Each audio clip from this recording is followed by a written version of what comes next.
Heading लगाओ Q factor, लिखो Q factor. Q गुणांक आपके में है क्या?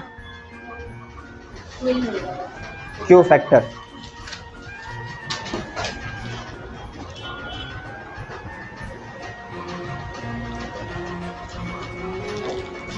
अनुनाद की तीक्ष्णता यही है क्यू फैक्टर।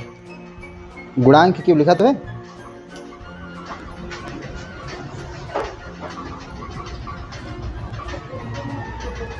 लिखो the Q factor of a series resonant circuit, the Q factor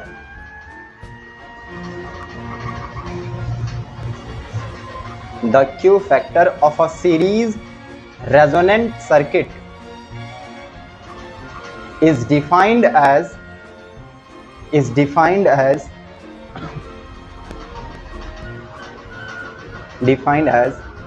the ratio of resonant frequency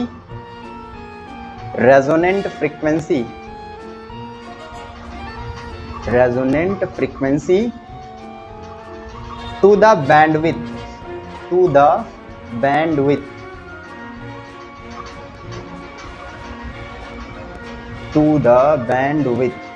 ठीक है।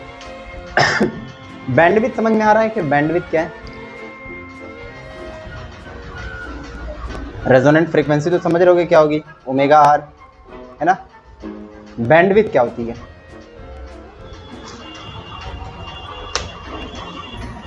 करंट और ओमेगा में रिलेशन निकालो जरा। किसमें? करंट और, भाई रेजोनेंट फ्रीक्वेंसी क्या होती है? रेजोनेंस की कंडीशन एलसीआर सर्किट में कब आती है? जब करंट क्या होती है? मैक्सिमम करंट अटेन करती है। एलसीआर सर्किट में जब करंट मैक्सिमम वैल्यू अटेन करती है तो उस कंडीशन को क्या बोलते हैं? Condition for resonance. और इस कंडीशन में इम्पीडेंस मिनिमम होता है। इम्पीडेंस मतलब कि रेजिस्टेंस, है ना। एलसीआर के केस में उसको इम्पीडेंस बोलते हैं। मिनिमम होने का मतलब है कि एक्सएल और एक्ससी बराबर होते हैं। एक्सएल मतलब इंडक्टिव रिएक्टेंस और एक्ससी मतलब कैपेसिटिव रिएक्टेंस, दोनों बराबर होते हैं। तो उसका डिफरेंस हो जाता है 0। That means Z is equal to कितना आ जाता है?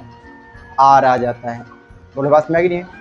अब हमें रिलेशन किस में निकालना है? एंगुलर फ्रीक्वेंसी और एंगुलर फ्रीक्वेंसी मतलब वही रेजोनेंट फ्रीक्वेंसी और करंट में। हरी बात में हमने हेडिंग लगाई है क्यू फैक्टर। आयुष दिख रहा है आपको? और क्यू फैक्टर कहते किसे? It is the ratio of resonant frequency. क्या बोला? Ratio of Q factor is equal to resonant frequency upon bandwidth. आपको रेजोनेंट फ्रीक्वेंसी तो समझ में आ रहा होगा कि भैया हम अगर लिखेंगे तो हम लिखेंगे इसको क्यू फैक्टर को क्यू से डिनोट कर देंगे। रेजोनेंट फ्रीक्वेंसी मतलब ओमेगा आर, है ना। किसको याद है? हमने ओमेगा आर का फॉर्मूला डिराइव किया था इनके कहने पर। कौन सा वाला? Omega R is equal to 1/√C, है ना। बैंडविड्थ क्या होती है? बैंडविड्थ का फॉर्मूला होता है 2 डेल्टा ओमेगा। क्या बोलोगे? अब ये 2 डेल्टा ओमेगा पूरा बैंडविड्थ है, सिर्फ डेल्टा ओमेगा नहीं। 2 डेल्टा ओमेगा पूरा का पूरा क्या है? बैंडविड्थ कहते हैं इसको, ठीक है। थोड़ा बहुत समझ में आया? अभी इसका ग्राफ समझो और अच्छे समझ में आएगा। ये हमने बना दी करंट, मतलब ये वाई एक्सिस से करंट को डिनोट करेगी और एक्स एक्सिस इसको डिनोट करेगी ओमेगा मतलब फ्रीक्वेंसी को, है। तो फ्रीक्वेंसी क्या होती है? बार बार बढ़ती है, घटती है, बढ़ती है, घटती है। इसी में ये तो होता है। अल्टरनेटिंग करंट में क्या होता है भाई? जो ग्राफ बनाते हैं वो क्या करता है? ई का ग्राफ क्या होता है? ई नॉट साइन ओमेगा टी होता है ना। साइन मतलब ऊपर नीचे, ऐसे ऊपर नीचे होता है ना। दैट इज मैक्सिमम मिनिमम, ऐसा होता है ना। तो ओमेगा के लिए अगर हम करेंगे तो मान लेते हैं उसका ग्राफ कुछ ऐसा गया, है ना। और इस ग्राफ में अगर तुम देखोगे तो कहोगे सर यहां पर ये मैक्सिमम वैल्यू है ना। भाई ये तो किसको डिनोट कर रहा है? ये डिनोट कर रहा है एंगुलर वेलोसिटी को, सॉरी एंगुलर फ्रीक्वेंसी को। तो ये वाली जो फ्रीक्वेंसी होगी इसको क्या बोलेंगे? Resonant frequency. क्यों? क्योंकि यहाँ पर करंट ने मैक्सिमम वैल्यू अटेन करी। देखो कि नहीं है? अभी जैसे यहाँ पर भी एक फ्रीक्वेंसी होगी ना, हाँ बोल दो भैया, लेकिन यहाँ पर करंट मैक्सिमम नहीं मिलेगी।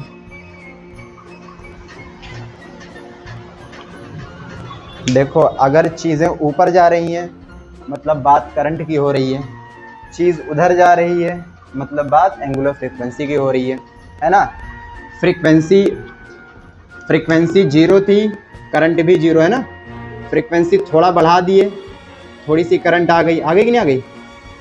फ्रीक्वेंसी और बढ़ा दिए, करंट देखो इतनी पहुंच गई ना ऊपर। समझ रहे हो कि नहीं समझ रहे हो? फिर फ्रीक्वेंसी और बढ़ा दी, करंट यहाँ झर्र से पहुंच गई। फिर थोड़ा और बढ़ाया फ्रीक्वेंसी हमने, बढ़ाया ना, लेकिन यहाँ पर क्या हुआ? करंट फिर से घटना चालू हो गई। तो यहाँ से यहाँ तक हमने पाया कि इस वाले पॉइंट पर करंट ने अपनी पीक वैल्यू प्राप्त करी। कौन सी वैल्यू मिली? पीक वैल्यू, यानी कि मैक्सिमम करंट मिली, है ना? जब करंट अपनी मैक्सिमम वैल्यू अटेन करती है तो उस फ्रीक्वेंसी को क्या बोलते हैं? रेजोनेंट फ्रीक्वेंसी बोलते हैं ना? नहीं आया समझ में? मान लेते हैं यहाँ पर इसका जो फ्रीक्वेंसी थी वो थी ω1 और एक कितना थी? ओमेगा। इन दोनों के बीच की डिस्टेंस को या फिर बीच के गैप को हम बोलते हैं डेल्टा ओमेगा, मतलब फ्रीक्वेंसी डिफरेंस। क्या है ये? फ्रीक्वेंसी। यही डिफरेंस यहाँ पर भी है, सेम टू सेम। क्या बोलेंगे इसको? फ्रीक्वेंसी। बेटा इन दोनों को अगर मैं जोड़ दूं, इन दोनों को क्या कर दूं, तो इस चीज को, ये जो लाइन आई है ना यहां से यहां तक, इसको बोलते हैं बैंडविड्थ। क्या बोलते हैं?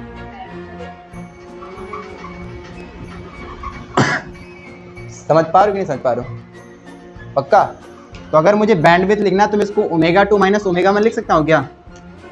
अगर ये फॉर्मूला हमें इसे लिखना हो तो Q is equal to ω/r, मतलब resonant frequency upon ω2 minus omega. नहीं है समझ में? हा, क्या बात है, तुम लोग कितने नादान बच्चे। देखो फिर से समझो जरा। ये डेल्टा ओमेगा है ना? क्या लिखोगे इसको? Sir delta omega is equal to omega, यहाँ से मेजर करोगे ना। अब जैसे हमको ये पता करना है, क्या पता करना है? और हमें चीज़ें पता है कहाँ से? ओरिजिन से। जैसे हम आपसे पूछें कि बेटा कहाँ हो, कोई आपको फ़ोन करे कहाँ हो, क्या बताओगे? हम जो है गुडम्बा है। किसके रेफरेंस में बताया? घर के रेफरेंस में ना, कि हम घर पे नहीं हैं। कहाँ है? दिमाग में घर को लेके बताते हो ना कि हम कहाँ हैं? गुडम्बा है, इंटीग्रल में है, टेढ़ी पुलिया है, ऐसे बताते हो ना। किसके रेफरेंस में? घर के रेफरेंस में बताते हो। तो आप जो भी अपनी डिस्टेंस, अपनी पोजीशन बताते हो, किसके रेफरेंस में बताते हो? घर, ओरिजिन, जहाँ से आप आए हो वहाँ से बताते हो ना। मैथमेटिक्स में या फिर फिजिक्स में जो पोजीशन बताई जाती है, कहाँ से बताई जाती है? ओरिजिन से। हिंदी में बोले तो मूल बिंदु से बताई जाती है। यहाँ से यहाँ तक फ्रीक्वेंसी ω1, यहाँ से यहाँ तक ω/r, है ना? हमें इतना पता करना है। तो तुम यही कहोगे भैया पूरे में से इतना घटा दो, इतना आ जाएगा। हाँ बोल दो एक बार, मजा आ जाए। अरे भैया हाँ बोलना होता है। देखो इतना पता है, इतना पता है, इतना पता है, इतना निकालना है, तो पूरे में से इतना निकाल दे, इतना आ जाएगा। सिंपल सी बात है। हमको पेन की लंबाई पता है, इतनी पता है, कैप की निकालनी है तो कैप को अलग कर दो। नहीं समझा है? तो यहाँ से कहोगे, देखो यहीं पे लिख दे रहा हूँ, यहाँ से डेल्टा ओमेगा कितना आएगा? आपको कोई ω/r, ओमेगा माइनस ω1 यही बोलोगे। इसके लिए देखोगे तो फिर वही चीज़, हमें इतना पता है और इतना पता है, इतना पता करना है। क्या करोगे? ω2 में से ω/r घटा दोगे ना, तो डेल्टा आ जाएगा ना। Delta omega is equal to क्या करोगे? ω2 माइनस, दोनों को ऐड कर दूं, दोनों इक्वेशंस को क्या कर दें? जोड़ दो भैया। डेल्टा ओमेगा कितना हो गया? इज इक्वल टू, देखो ω/r प्लस का ω/r माइनस का क्या हो जाएगा? यहाँ लिखा है ω2 माइनस यहाँ लिखा है ओमेगा, इसकी जगह पर वही तो लिखे, देखो आ गया ना। और ये क्या है, इसको क्या बोलते हैं? बैंडविड्थ। समझ गए? लिख लो इसको। और अगर करंट की बात करें यहां पर कितनी करंट होगी और यहां पर होगी E बाई आर। कितनी होगी? E बाई आर कह लो चाहे E नॉट बाई आर कह लो। यहां पर करंट कितनी होगी इस वाले पॉइंट पे? E नॉट बाई, और यहां पर करंट कितनी होगी? I is equal to E naught बान √2 टाइम्स आर। मतलब 1/√2 टाइम्स करंट क्या हो जाएगी? कम हो जाएगी। आई बात समझ? इधर भी और इधर भी। डन।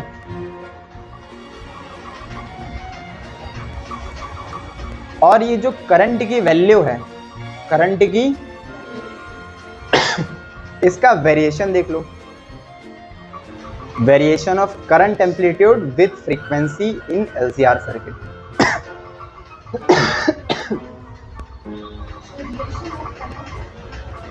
देखो adding, variation of current amplitude, variation of, आपने लिखा हिंदी में?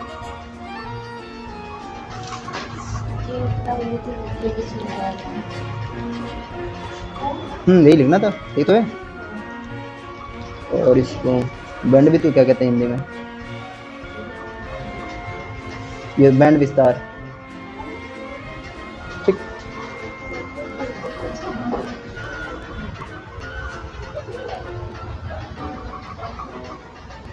आप मुझे एक heading variation of current amplitude, अच्छा ये वाली लिखी कि नहीं? क्यू गुणांक है ना, लिख लो क्यू गुणांक। डन। डेफिनेशन उसमें लिखा है ना, लिख लेना। ठीक है। अब हेडिंग लिखो variation of current amplitude with frequency in LCR circuit. LCR परिपथ में, LCR परिपथ में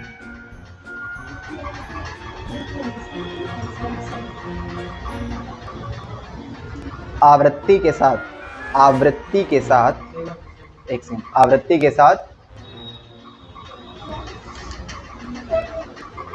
धारा में परिवर्तन, आवृत्ति के साथ धारा में परिवर्तन। Variation of current amplitude with frequency, variation of current amplitude with frequency in LCR circuit. यहीं करा दूं? छोटा सा है, आ जाएगा। अपने पास वैसे भी जगह की कमी है। हम देख रहे हैं किसका? वेरिएशन देख रहे हैं, है ना? किसके बीच में? Variation between maximum current and angular velocity, है ना? Sorry, angular velocity, angular frequency, क्या बोलेंगे इसको? Angular frequency. तो इसका सिर्फ ग्राफ बनाना है और कुछ नहीं करना है। ये I0 बताएगा ऊपर की तरफ और ये बताएगा ओमेगा इधर की तरफ।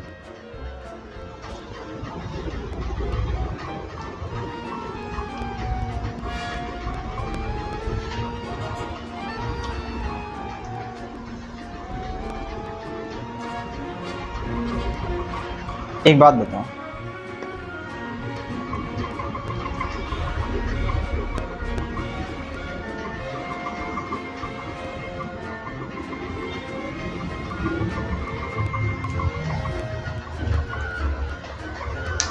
रेजिस्टेंस ज्यादा होता है तो करंट ज्यादा मिलती है या फिर रेजिस्टेंस कम होता है तो ज्यादा करंट मिलती है?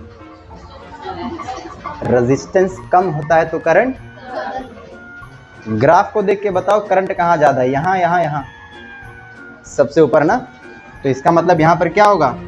Low resistance. क्या है ये? यहाँ पर क्या होगा? मॉडरेट होगा। और यहाँ पर क्या होगा? High resistance. बोलो, बात समझ में आ गई? ठीक, बना लो इस ग्राफ को।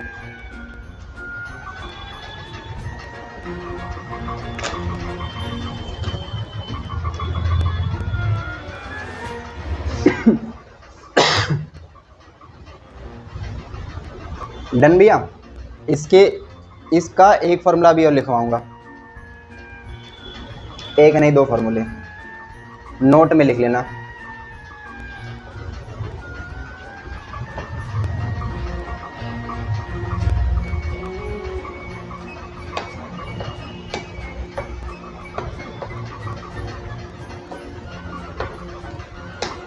हो गया? ऐसे नोट पॉइंट बना के लिख लो।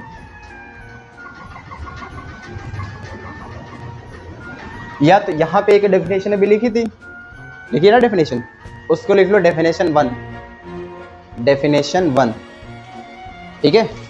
और यहाँ पर लिख लो डेफिनेशन 2, दूसरी डेफिनेशन बना सकते हो।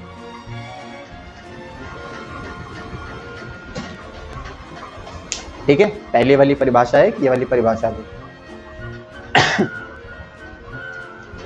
लिखो the Q factor of a series LCR circuit, the Q factor of a series LCR circuit may also be defined as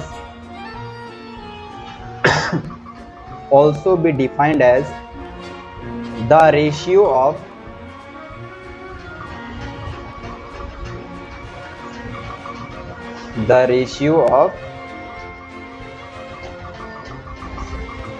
ठीक है, the ratio of voltage drop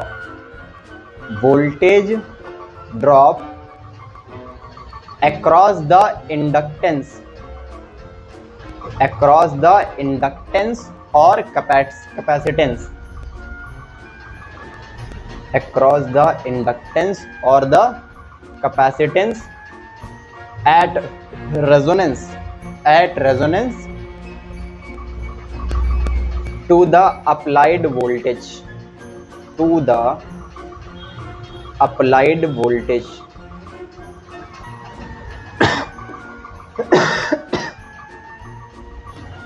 हो गया?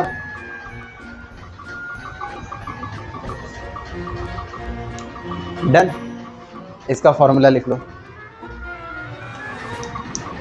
क्या लिखना है हमें? Q factor, Q is equal to omega R, है ना, L अपॉन R, एक ही फॉर्मूला हो गया। एक और फॉर्मूला लिखना, is equal to 1 upon R root under L upon C, ठीक है। ये दोनों ही फॉर्मूले लिख लो।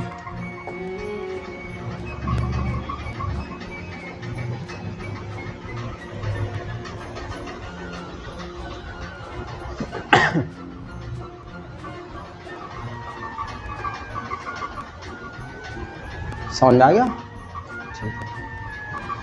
इसको एक बार अपनी बुक से भी पढ़ लेना तो और शार्प हो जाएगा।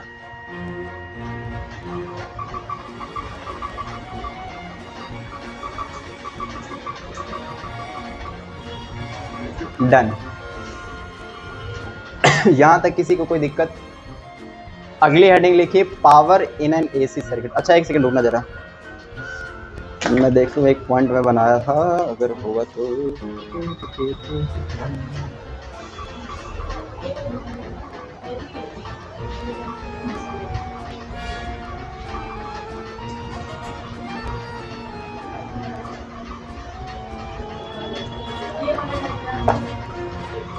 ये वाला तुम्हें समझ में आया रोहित? सेकेंड डेफिनेशन, मतलब जो क्यू फैक्टर होता है वो इंडक्टेंस और कैपेसिटेंस पे कितना वोल्टेज ड्रॉप हो रहा है उसको डिवाइड कर दो किससे? अप्लाइड वोल्टेज से। यानी कि Q factor is equal to voltage drop across, या तो C होगा, है ना, या तो L होगा, upon applied voltage, applied voltage लिख दिया हमने, वोल्टेज है ना। डन भैया, ठीक। फॉर्मूला निकालोगे इसका? क्या वोल्टेज ड्रॉप क्या होता है? V is equal to I R होता है ना। तो अगर इसके लिए करोगे तो V इज इक्वल टू आई और XC करोगे ना, और मैक्सिमम के लिए करोगे IXC लिख लो, चाहे IXL लिख लो, अपॉन अप्लाइड वोल्टेज कितना है? E। समझ गए नहीं समझ गए? इसी तरह से कर लेंगे। अब इन्हीं फॉर्मूले से ये दुआएं हैं, इसका कोई काम नहीं है इसलिए इसको मत लिखना, ठीक है। चिंता मत करो, न्यूमेरिकल नहीं बनेगा इससे, बनेगा तो इस पे या फिर इस पे आएगा, इस वाले पे, वैसे ना के बराबर आएगा।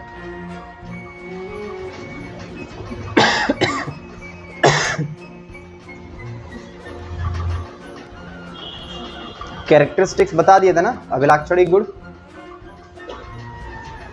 हेडिंग लिखो power in a AC circuit, power in AC circuit, AC परिपथ में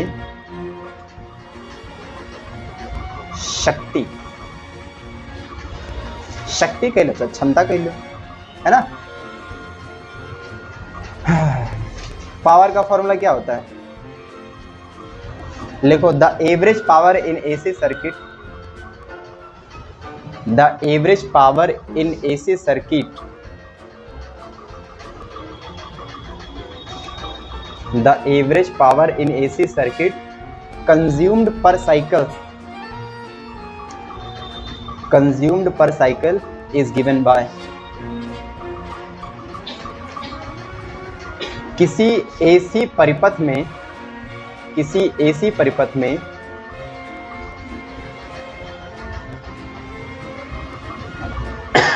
किसी एसी परिपथ में प्रत्येक पूर्ण चक्कर में, किसी एसी परिपथ में प्रत्येक पूर्ण परिपथ में चक्कर में क्या लिखे, पूर्ण चक्कर में व्यय होने वाली, पूर्ण चक्कर में व्यय होने वाली, व्यय होने वाली औसत शक्ति को, व्यय होने वाली औसत शक्ति को निम्नलिखित रूप से परिभाषित किया जा सकता है, निम्नलिखित रूप से परिभाषित किया जा सकता है। जी भैया क्या बोले, हेडिंग एवरेज पावर ना,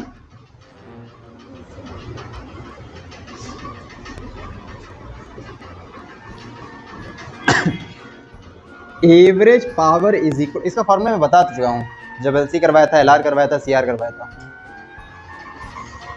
बताओ भैया guys,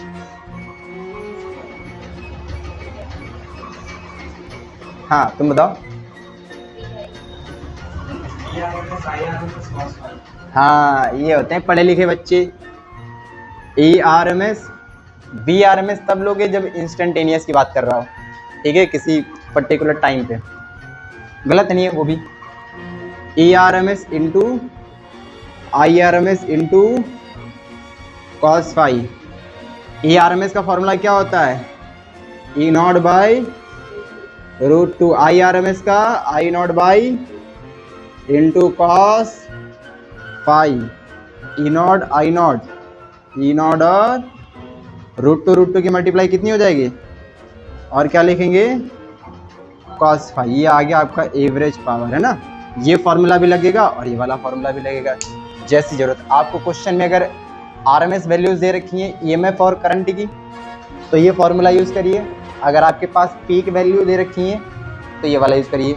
E naught I not peak value है, क्या बोलेंगे, पीक वैल्यू, या फिर मैक्सिमम वैल्यू बोल लो, मैक्सिमम EMF है, मैक्सिमम करंट। पीक मतलब चोटी, चोटी माने सबसे ऊपर वाला हिस्सा, है ना भैया। कोई इसकी यूनिट बता दे, एकदम मजा आ जाए तुरंत। हाँ बेटा, जिसके पास पावर होती है वो सबकी वाट लगा देता है, क्या कर देता है, वाट लगा देता है ना। ऐसे याद रखो, पावर का यूनिट क्या होता है, वाट। आगे बात समझे।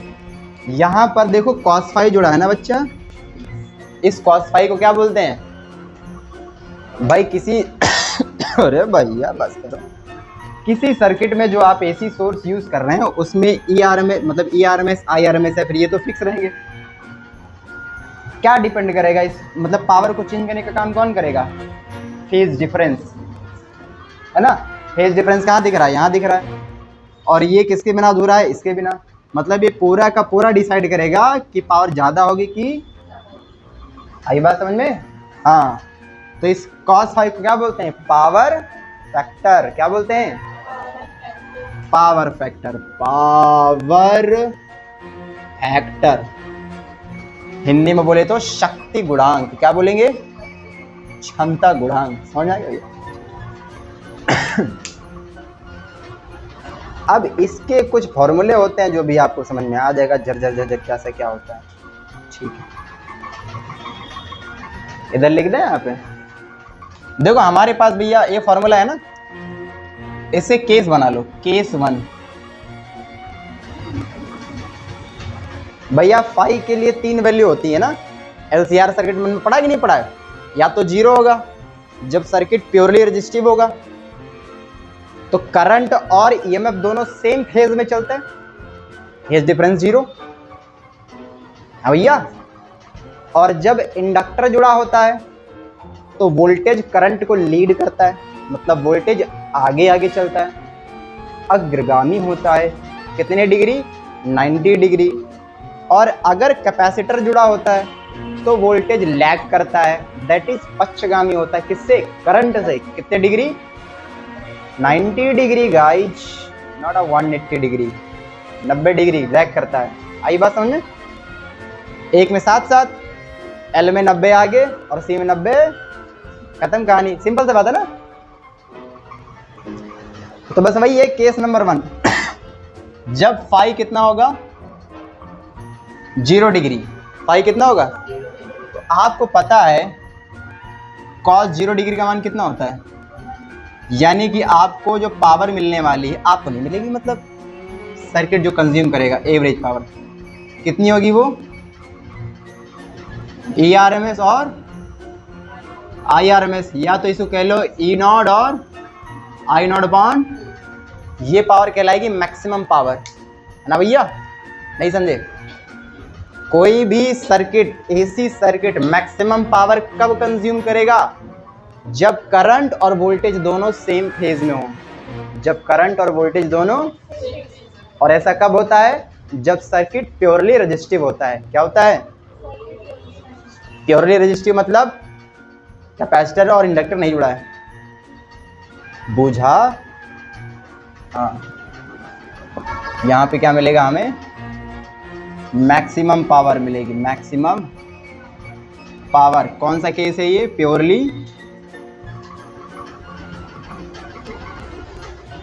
रेजिस्टिव एसी सर्किट, है ना? तुम लोग हाँ नहीं बोलते हो, गुटखा खा गया हो क्या? हाँ बोलते रहा करो। कुछ बीड़ी पीने वाले भी हैं। केस 2, केस 2 में भैया जब फाई कितना हो जाता है? 90 डिग्री कह लो गाइज, या फिर pi by cos pi by 2 का वैल्यू कितना होता है?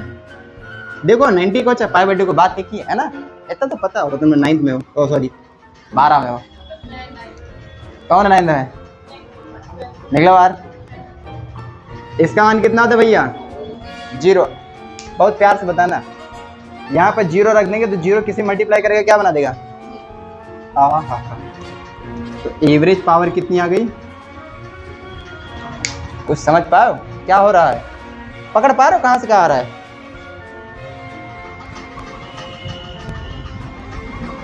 हम नहीं बताएंगे सर, हाँ हम नहीं बताएंगे, आप पूछते रहिए। इस केस में ये कौन सा है? जब 90 डिग्री होता है प्योरली, अरे प्लस 90 है भाई, प्योरली इंडक्टिव है। क्या है? Purely inductive. दूसरी चीज बस इतना ही लिख लो, बहुत है। पावर तो 0 हो गई ना। हाँ, केस नंबर, अब फाई कितना होगा भैया? माइनस का 90 डिग्री है ना, माइनस का 90 डिग्री कह लो, या माइनस का पाई बाई, तो आपको पता है कॉस माइनस का पाई बाई 2 कितना होता है? वो भी 0 ही होता है। तो यहां से क्या पता चला? एवरेज पावर कितनी आ गई भैया? नहीं समझे? ये कौन सा केस है? Purely capacitive AC circuit.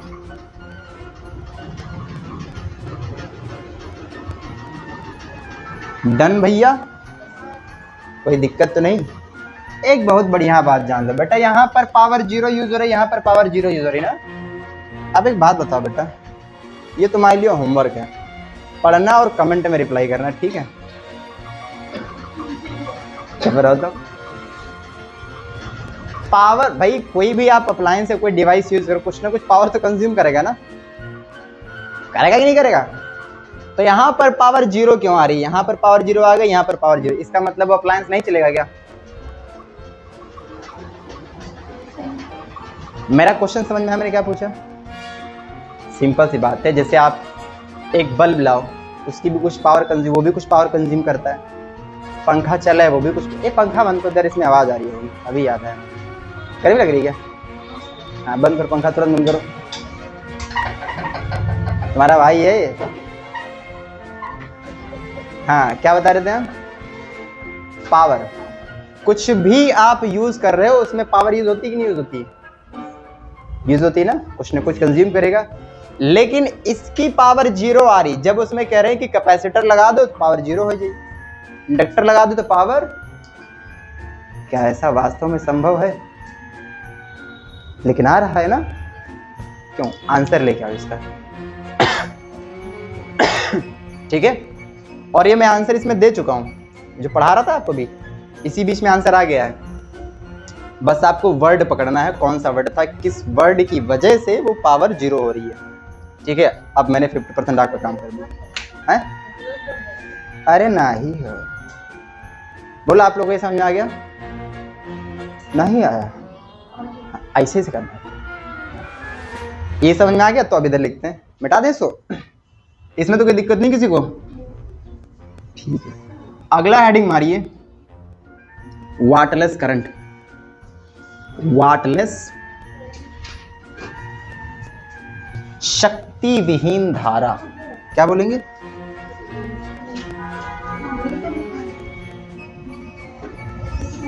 ए भैया, वाट लेस हो गया। वाट क्या हो गया है? कहां दिख रहा है? यहां दिख रहा है और यहां दिख रहा है, वाट है ही नहीं। यहां वाट है और यहां वाट है कि नहीं है? बात नहीं है ना? ठीक, तो हेडिंग डालो, वाटलेस करंट। इंपॉर्टेंट है भैया, शक्तिहीन धारा। देखो, the current in an AC circuit, the current in an AC circuit. तुमको किताब दी थे, कहाँ है? छठ पूजा में प्रसाद बांट दी, लेके आओ। झूला उला है जिससे उस पर लात चला बढ़िया आराम से, कसरत हो जाएगा। The current in an AC circuit, जब तक इधर बताया करे तब तक निपटा दिया करो उधर। वही चीजें ये सब है ना भाई। हमारा मीडियम खाली इंग्लिश समझाने का माध्यम तो हिंदी ही है, अभी हम अंग्रेजी में उठने लगे। देखो कहां से जाएगा। The current in an AC circuit is said to be wattless if the average power, if the average power consumed in a circuit, if the average power consumed in a circuit is zero। देखो लिखा है कि नहीं लिखा है? लिखा है ना, एवरेज पावर सर्किट में अगर जीरो हो गई तो करंट तो अभी फ्लो कर रही होगी ना, उसको क्या बोलेंगे? Wattless current. क्या बोलेंगे? ठीक है, बार बार आंसर निकलने वाला होता है, जो क्वेश्चन पूछा तो मैं रोक ले रहा हूं उसको। ठीक है, तो यहां पर जो करंट फ्लो करेगी उसे क्या बोलेंगे? वाटलेस। आ गया समझ में?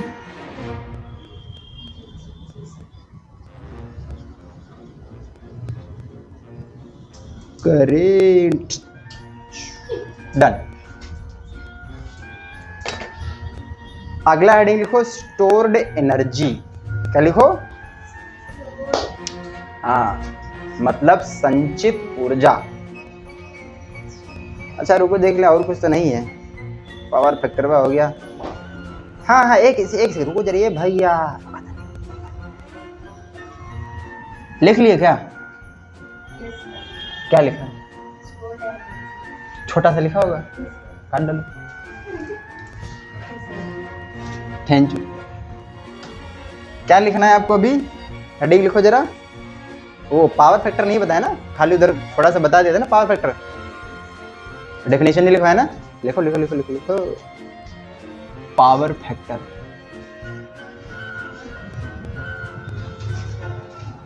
आयुष, आपने एलसी सर्किट पढ़ा होगा, एलआर पढ़ा होगा, सीआर पढ़ा होगा ना? इन सभी में पावर फैक्टर किसको, cos फाई को कहते हो ना? इसका फॉर्मूला क्या होता है? R by. बहुत बढ़िया, शाबाश, धुआंधार, शानदार। क्या होता है फॉर्मूला? आर बाई जेड होता है। ठीक है भैया, बस करो, लिखो जाके जरा। The power factor may be defined as the power factor. आपका भाई पढ़ चुका है क्या पहले यहाँ पे?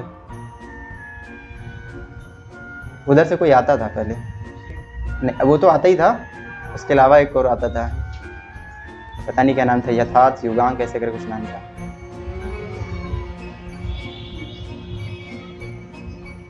सांवला से लगा था, कैपिटल में उसका भाई पढ़ता था। अंशित, हर्षित नहीं, अंशित नाम था शायद। हर्षित है मेरा भाई, लेकिन वो हॉस्टल में पढ़ता है। नहीं नहीं नहीं नहीं, हर्षित नहीं था, कोई और था, पता नहीं कोई था, लेकिन कोई था। क्या लिखा? The power factor may be defined as the ratio of the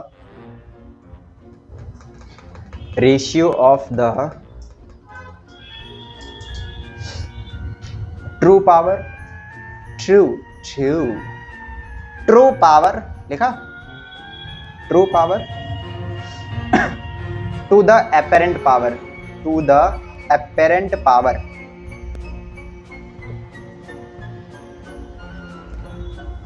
true power बोले तो IR, apparent पावर बोले तो IZ। ठीक है भैया? आप लोग लिखोगे? नहीं लिखोगे? लिखा है क्या उसमें? पक्का? ठीक है, राम भरोसे। cos फाई, इधर ही लिखा है ना? हाँ, cos फाई का फॉर्मूला कितना होता है? भैया ने भी बताया था, cos फाई यानी कि power factor is equal to कितना होता है? R by. बेटा आपने सीखा है ये z के अलग अलग फॉर्मूले निकलते हैं, है ना? जैसे हम कौन सा वाला करते हैं, अगर LR करते हैं तो क्या आता है? z बराबर root under XL square plus R square, वही आता है ना?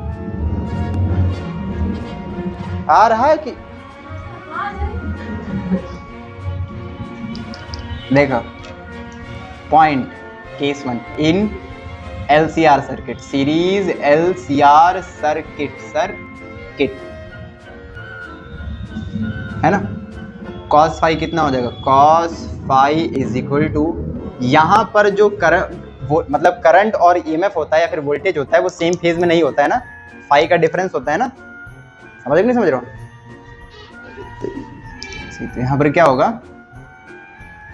यहाँ पे? हाँ, R होगा, और Z का फॉर्मूला कितना होता है? Root under R square plus omega L minus 1 upon omega C का होल स्क्वायर। आया? Z का फॉर्मूला क्या होता है? रूट अंडर, हम लाइनें बड़ी तिरछी खींचते हैं, R square plus root under omega L minus 1 upon omega C का, कोई ज्ञानी ये मत करे रूट लगा है स्क्वायर हटा दो, ना ही वो ये सब नहीं करना, ठीक है? गंदे काम है सब। ये हो गया ना, ये LCR सर्किट का हो गया। और जब प्योरली रेजिस्टिव होगा क्या होगा?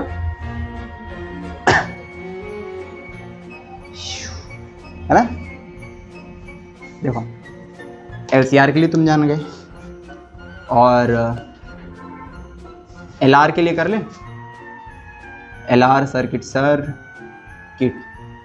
LR सर्किट में cos फाई क्या हो जाएगा, R/Z कितना होता है, R² प्लस XL ना, यानी कि ω² और डन। और इन RC था कि LC था, इन RC सर्किट की स्पेलिंग गलत हो गई ना, ठीक है। RC सर्किट में क्या होता है, cos phi is equal to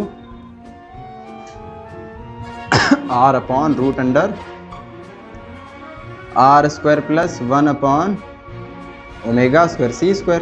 अरे यहीं से है भैया, RL है तो ये गायब कर दो, RC है तो ये गायब कर दो, है कि नहीं बात, डन। और जब प्योर होते हैं, क्या होते हैं, प्योरली रजिस्टिव। प्योरली रजिस्टिव मतलब सिर्फ क्या जुड़ा होगा, R जुड़ा होगा, क्या होगा, तो cos फाई कितना होता है, R/R ही तो जुड़ा है खाली, तो R से R कट्टी कट्टी कितना आ गया, 1 आ गया। cos फाई में किसका वैल्यू 1 होता है, झन 2 मिनट तक, ये किसकी वैल्यू है, cos। तो यहाँ से आप कहते हो सर, यहाँ से क्या पता चला हमें कि फाई कितना है, तभी तो आप कहते हो R टाइप सर्किट यानी कि प्योरली रजिस्टिव सर्किट में दोनों सेम फेज में होते हैं, there is no phase difference ना भैया, डन। प्योरली रजिस्टिव हो गया, बहुत लिखना पड़ता है यार। तुम लोग आगे कर लोगे क्या, अरे 90 रखना है, एक बार प्लस 90 रखना है, एक बार माइनस 90 रखना है, 0 हो जाएगा।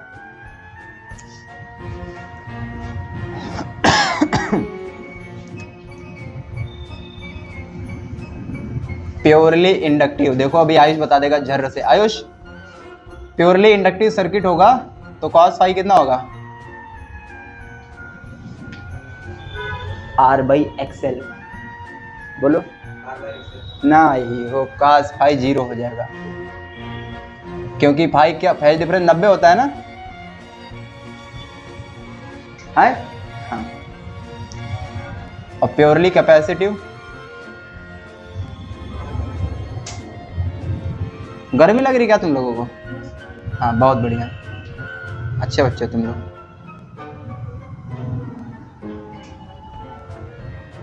ये भी 0 हो जाएगा ना, समझ गए,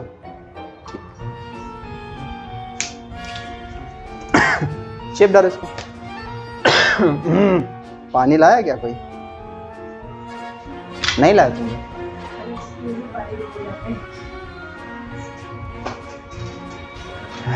हाँ, इससे पता चलता है मनुष्य सिर्फ स्वयं के बारे में सोचता है ना। ये नहीं सोचो गुरुजी 2 घंटा दहाड़ेंगे तो उनके लिए पानी लिए चले, गला सूखेगा गुरुजी का, कोई बात नहीं होता। प्रभु कहते हैं जीवन में विषम परिस्थितियां आपको ईश्वर के नजदीक ले जाती हैं, मानते हो क्या, विषम परिस्थितियां, डाउनफॉल, या जब लाइफ के मतलब कि बैड वाला फेज चल रहा था ना, तो फिर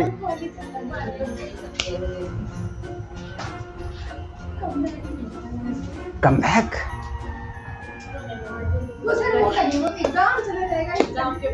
एग्जाम के बाद कम बैक, उसके बाद तो फाइनल डेस्टिनेशन पहुंच चुके होगे बेटा। कम बैक तो तब हो ना कि जब तुम्हारे हाफेली में मार्क्स एकदम गंदे आए थे और प्री बोर्ड में एकदम झंडा गाड़ दो, तब हुआ कम बैक। तुम्हारे कितने आए थे, 65 आए थे ना फिजिक्स में, छी छी छी छी, डन भैया।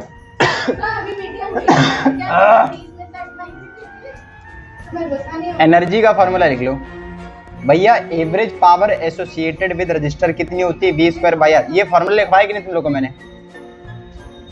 लिख लो यार, डेरिवाइव कराना पड़ेगा। लिख लो झरझर झरझर लिखो, तुरंत कराते हैं। Average power associated with a resistor, किसी प्रतिरोध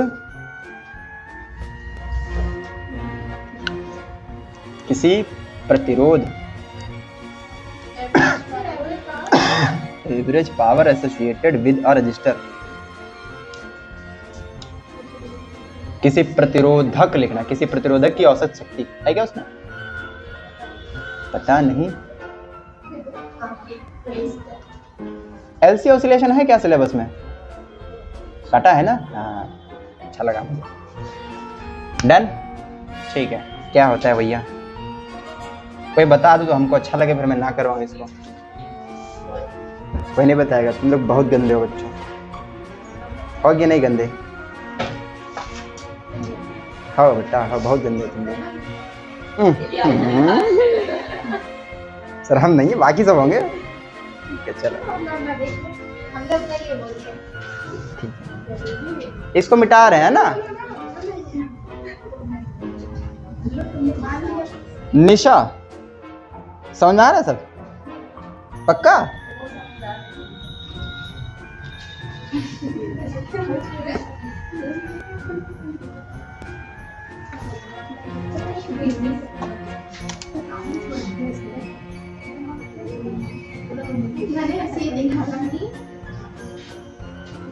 एवरेज पावर इन रजिस्टर, ये एसोसिएटेड लिख लो। जब सर्किट में रजिस्टर लगा होगा, हाँ तुमको हेडिंग क्या बोले थे? औसत शक्ति है ना, ठीक, औसत शक्ति। समझो भैया क्या होगा। आप जानते हैं कि जब भी किसी एसी सर्किट में आर जुड़ा होता है, क्या जुड़ा होता है? लो झर झर झर झर झर झर झर झर झर।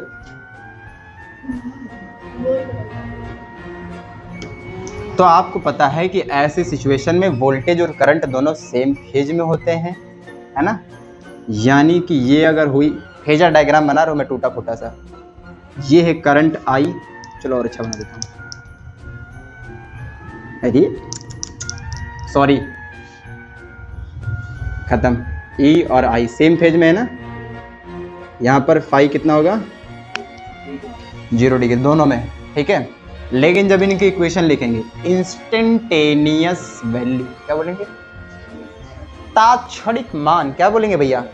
तात्क्षणिक मतलब किसी पर्टिकुलर टाइम, जैसे बल्ब जल रहा था 2-3 मिनट हो गया, अब हम किसी भी पर्टिकुलर टाइम पे चेक कर लें, आएगी नहीं समझ में? अरे पूरे साइकिल में कभी भी चेक कर लो, उसकी बात कर रहे हैं। तो फॉर्मूला होता है सर V का, V is equal to V naught sine omega, I का होता है I बराबर I नॉट साइन ओमेगा। अब देखो यहाँ पर प्लस फाई या माइनस फाई नहीं लगाए हैं, क्यों? क्योंकि दोनों सेम फेज में हैं। हाँ भैया आयुष, किताब देख रहे हो? आगे बात समझे? एक बात बताओ बेटा, पावर का फॉर्मूला क्या होता है? P is equal to V I। P is equal क्या बोलते हो? एवरेज पावर, एवरेज अरे यार पावर लिख जाओ। पावर इज इक्वल कितना होता है? V इंटू कितना होगा? V की value V naught sine omega, I की वैल्यू I नॉट। समझ पाए कुछ? तो P इज इक्वल कितना हो जाएगा ना? कितना हो जाएगा? V naught I not, V not ये साइन स्क्वायर ओमेगा डी हो जाएगा ना। कुछ समझ पाए कि नहीं समझ पाए? हमें क्या निकालनी है? Average power. क्या निकालनी है भैया? एवरेज का पावर का मतलब क्या होता है? हैं? ना कम होना ज़्यादा। और एक सेकेंड जरा, 2 मिनट का जरा समय दीजिए मुझे। वर्क डन समझते हो आप लोग क्या होता है? Work done, work done, work done किया गया कार्य। W इज इक्वल टू क्या होता है? P इंटू टी क्या होता है? वर्क डन, अरे नहीं समझ आ रहा है। Work done P into T, power into time. देखो यहां तक कहानी तुम्हें समझ आ गई ना? आ गई समझ में? सिंस जो वर्क डन का फॉर्मूला होता है ना, वर्क डन यानी कि डब्ल्यू का फॉर्मूला होता है पावर इंटू टाइम होता है। पावर हमारे पास इतनी आ गई ना, ठीक है। अब मान लेते हैं कि हमने शॉर्ट टाइम में क्या किया था, इसको यूज किया, तो थोड़ा सा कार्य करना पड़ा होगा इसको, सोर्स को, है ना। वर्क डन इन dt, मतलब छोटे से टाइम के लिए, तो ये डेल्टा dw हो जाएगा ना भाई। छोटे से टाइम में करोगे तो छोटा सा वर्क डन होगा, समझ रहे हो? dw is equal to p dt, यही बोलोगे क्या? आ रहा है समझ में? ठीक। अब हमें पावर निकालनी, क्या? Average power. क्या निकालनी? सिंस एवरेज पावर या फिर पावर इज इक्वल कितना होता है? w अपॉन t, वो या फिर ऐसे कह लो, ये वाला टी ना बोलो, फॉर अ कंप्लीट साइकिल लिख लो, work done in complete cycle.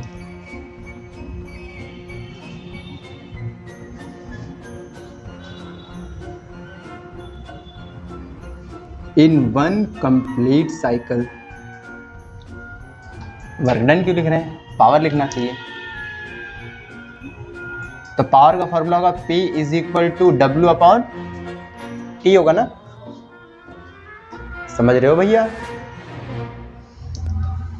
अगर ये छोटा सा वर्क डन है तो यहां पर छोटा सा लिखना पड़ेगा ना,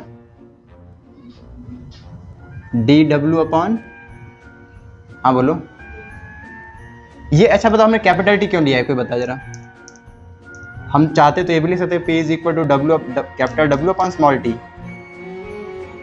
ये ना लिख के हमने ये क्यों लिखा है, मतलब ये वाला कैपिटल टी क्यों लिखा है? क्या पूरे सही तो बोल लो, पूरे साइकिल हमने क्या लिखा है? Power in one complete cycle. जब कंप्लीट साइकिल की बात करते हैं तो वो टाइम नहीं, टाइम पीरियड कहलाता है। क्या कहलाता है? दैट्स व्हाई मैंने क्या लिखा है? P is equal to W upon चलो ठीक है, बढ़िया। W का फॉर्मूला क्या होता है? या इसको इधर ले जाओ, पगला गए क्या हम? ये नहीं करना है। ये जो है इसको इधर ले आओ। P का फॉर्मूला कितना है? ये है ना, रखो इसको। dW is equal to V naught, है ना, V नॉट I नॉट और साइन स्क्वायर ओमेगा T, और फिर क्या dt है ना। हाँ अभी ठीक है। अब ये वर्क डन किसके लिए था? किसी इंस्टेंटेनियस टाइम के लिए ना, छोटे से टाइम के लिए। हमें अगर पूरे साइकिल का वर्क डन पता करना हो, अगर हमें पूरे साइकिल के लिए, तब क्या होगा formula? For complete cycle, for complete cycle. Complete cycle बोले तो 0 से लेके t तक, 0 से लेके t तक। तो इस छोटा w क्या हो जाएगा? बड़ा W। ये हो जाएगा V नॉट, और ये क्या है? Sign square omega T dt, है ना। क्या करते हैं? इंटीग्रेशन करते हैं। क्या करते हैं? 0 से लेके यहाँ पर देखो कुछ चीजें कॉमन, सॉरी कांस्टेंट है। क्या ये दोनों कांस्टेंट है ना? बाहर निकालो। V नॉट और इंटीग्रेशन किसका होगा? Sign square omega T. बताओ साइन स्क्वायर ओमेगा टी का इंटीग्रेशन होता है? नहीं, तो किसका होगा? 1 माइनस कॉस 2 थीटा बाई 2 का। किसका होगा? हमने आपको लास्ट बार बताया था कि साइन स्क्वायर थीटा जब भी आ जाए तो उसका इंटीग्रेशन नहीं होता है। क्या करते हैं? 1 माइनस कॉस 2 थीटा अपॉन 2 लिखते हैं। समझ गए भैया? बस यही लिख दो यहाँ पे। यहाँ पर थीटा, यहाँ पर ओमेगा टी है, तो 1 minus cos 2 omega T upon, किसी को कोई दिक्कत परेशानी नहीं है ना? इस 2 को मैं बाहर निकाल लूँ भैया, 2 भी तो कांस्टेंट है ना, कांस्टेंट का इंटीग्रेशन नहीं होता है। अब इंटीग्रेशन किसका हुआ, सिर्फ और सिर्फ होगा 1 का माइनस कॉस 2 ओमेगा टी, है ना, 0 से लेके t तक dt। बहुत ध्यान समझना क्योंकि ये होगा असली इंटीग्रेशन। अब अभी तक तो सिंप्लीफाई कर रहे हैं। देखो 1 का इंटीग्रेशन हमें dt के रिस्पेक्ट करना है तो क्या हो जाएगा, सिर्फ t हो जाएगा, हुआ भैया। माइनस कॉस का इंटीग्रेशन क्या होता है, साइन t, प्लस का होता है ना, साइन और जो एंगल लिखा है 2 ओमेगा टी, हमने इंटीग्रेशन देखो t के रिस्पेक्ट में किया है ना, और हमने कहा था t के अलावा जो बच जाता है उसको कहाँ लिख देते हैं, नीचे। किसी को दिक्कत, लिमिट लगानी है 0 से लेके, कोई समस्या नहीं। अब final limit minus initial limit लगा दो,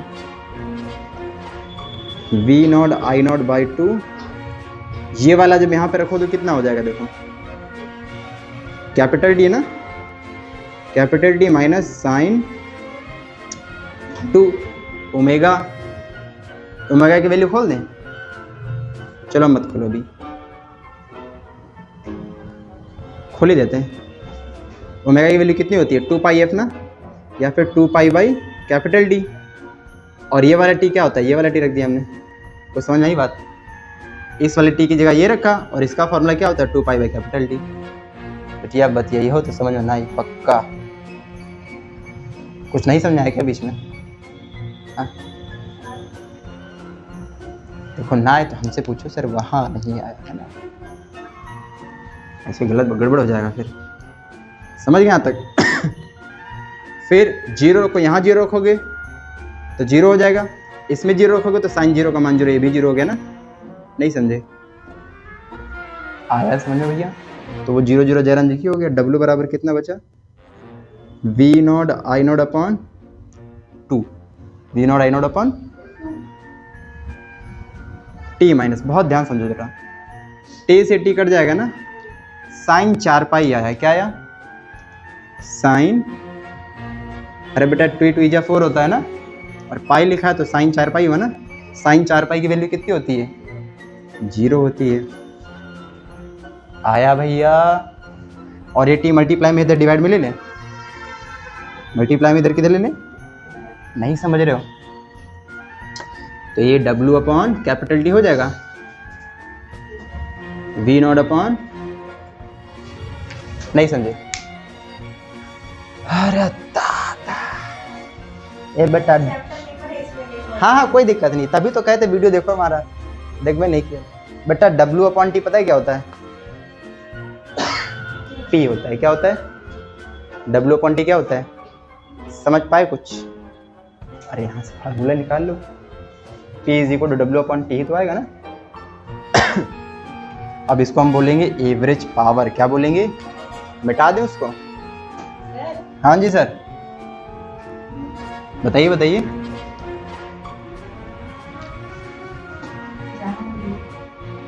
कुछ समझ में नहीं आ रहा, प्लीज छोड़ दो सर, है ना, इसलिए जाना है, ये सब नहीं आएगा क्या,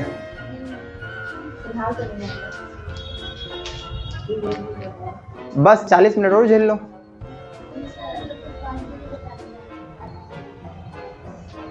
ये तो गलत बात है, हम तो बोले थे बेटा 4 से 2 घंटे क्लास चलेगी।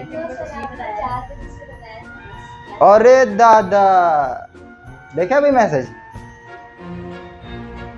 चलो ये खत्म कर ले फिर जाओ तुम लोग। ये समझिए W अपॉन डी को क्या बोलोगे, P, P is equal to, बेटा 2 को √2 लिख लो, कोई दिक्कत, v नॉट बाई √2 क्या लिख लो, v not bye into I not by, Ayush भैया वो दिख रहा है, हाँ यहाँ पर एवरेज लिख लेना, क्या लिखना भैया, पूरे साइकिल की बात करी ना हमने भैया, v नॉट बाई √2 क्या होता है, वी आर एम एस, हाँ बहुत बढ़िया, क्या होता है, वी आर एम एस। उसी तरह से आई नॉट बाई √2 आ गया फॉर्मूला, यही तो थोड़ी देर पहले यही तो था, अभी वहां जब लिखा था, हाँ। अब एक बात और बताएं, आई बराबर वी बाई आर होता है, आई बराबर I R M S is equal to V R M S upon, लगा गया चेप दो, तो तो VRMS और VRMS रखोगे यहाँ पे तो मल्टीप्लाई कर जाएगा VRMS का अपॉन, किसी कोई दिक्कत, इसका कोई यूनिट बता दो मजा आ जाए।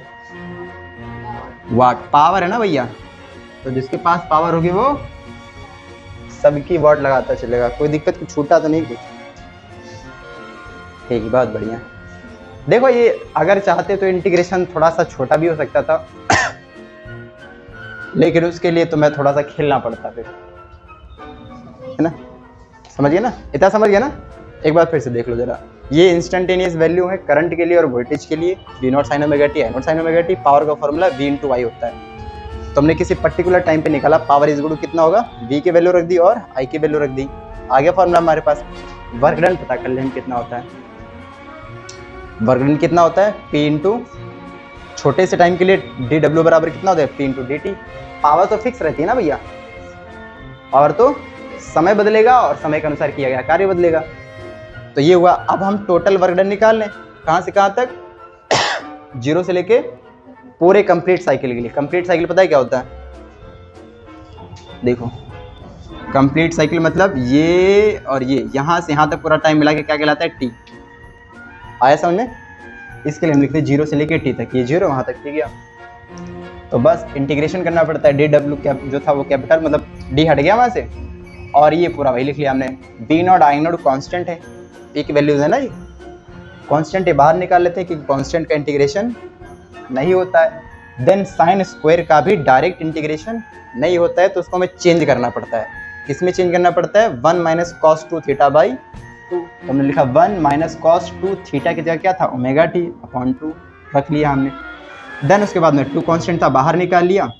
चाहते तो यहाँ से डायरेक्ट कर देते, यहाँ भी डायरेक्ट कर सकते थे, तो स्टेप थोड़े कम हो जाते। इसका इंटीग्रेशन कितना हुआ, टी। हम कैसे जाने टी लिखा जाएगा, पी लिख देते भैया, आर लिख देते, एक्स वाई जेड कुछ भी लिख देते। दिमाग में आया कि नहीं आया? हमने टी क्यों लिखा, यहाँ देखो डी टी लिखा है ना, तो जो यहाँ होता है वही लिखा जाता है, लिख दिया हमने। यहाँ पर भी कॉस का कितना हो गया, साइन ओमेगा टी, क्योंकि इसके पास था क्या, टी, इसीलिए इसका हुआ। अगर इसके पास नहीं होता तो ना कर दे। टी को छोड़ के जितना बचा ओमेगा 2, मतलब 2 ओमेगा, उसको कहाँ लिख लिया मैंने, नीचे। इंटीग्रेशन में डिवाइड करते हैं और डिफरेंशिएशन में वही मल्टीप्लाई कर देते हैं। डन। देन वही फार्मूला, ये हमने वैल्यू अप्लाई कर दी, इसकी फाइनल लिमिट अप्लाई कर दी, माइनस इनिशियल लिमिट यहाँ पे 0 हो गया। ओमेगा का formula 2 pi by T, T से टी कट्टी कट्टी, इस टी की जगह ये वाला रखा था हमने ना, कट्टी कट्टी 4 पाई का वैल्यू 0। ये जो टी मल्टीप्लाई था डिवाइड में कर दिया, तो W अपॉन टी क्या कहलाता है, पावर। अब यहाँ पर एवरेज इसलिए लिख दिया क्योंकि हमने किया है कंप्लीट साइकिल के लिए, तो कंप्लीट साइकिल में पूरे के लिए क्या बोलेंगे, एवरेज पावर। फॉर्मूला बन गया V नॉट बाई, अब यहाँ पर जो 2 लिखा है तो 2 को क्या ले सकते हो, √2 इंटू √2 ले सकते हो। तो √2 V को दे दो, I को भी दे दो, क्या हो जाएगा, VRMS और IRMS। बस ना, खत्म कहानी। अब बहुत इंपॉर्टेंट फॉर्मूला है, यहाँ से तुम्हारा क्वेश्चन बनेगा पावर रेटिंग का, किसका, यही निकालना पड़ेगा, पावर।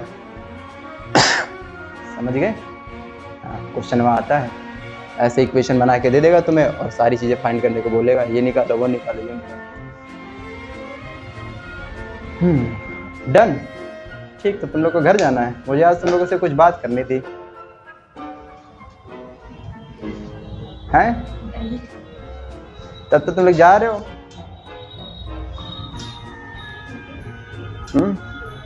चलो बाहर आते हैं। ठीक है, तुम लोग इतना नोट कर लो और कुछ रिवाइज कर लो, फिर आगे भी गड्डी बढ़ाते हैं। तुम लोग बताए नहीं यार, लाइट कम हो गया इधर।